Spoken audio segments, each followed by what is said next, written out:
And this one really misled me. I thought it was going to be a reprint, judging by the name. Usually you have words like Rebirth or re-something if you're doing a reprint. But this is actually a brand new standalone game that you can actually consider as a second chapter in the Black Rose Wars series.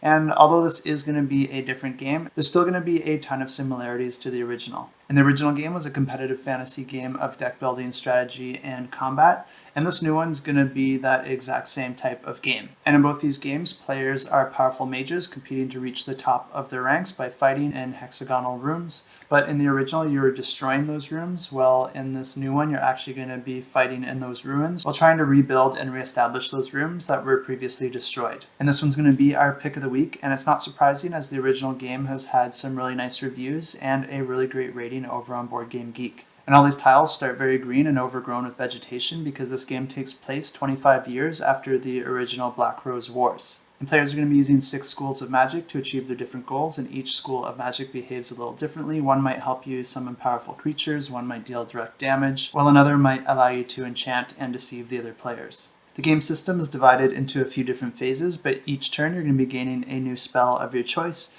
and then you're going to be planning your strategy in advance by placing cards face down to reveal later. And you're going to be doing things like attacking other players, solving missions for the Black Rose Order, summoning powerful creatures, or rebuilding those rooms. And just like in the original, if any player is killed, they're reborn immediately, but a little bit of energy is fed to the mage that caused it. There does seem to be a ton more similarities between these games, and there are differences, and I think it really does blur the line between a reprint and another iteration in the series. But definitely go ahead and check out the On Table YouTube channel, because Jonah did a really great job going over all the differences between this second chapter and the original game. My personal opinion here is that these games are a little too similar for me to ever want to own both of them. I'd probably just pick the one that I like the most, which would probably be this newer one, because I can only assume that they've streamlined a few things and improved on the initial rule set. And if I already own Black Rose Wars, I'd probably just keep that one, but I'd definitely check out the rule set here to see if there's any takeaways or improvements that I might want to house rule in the original game.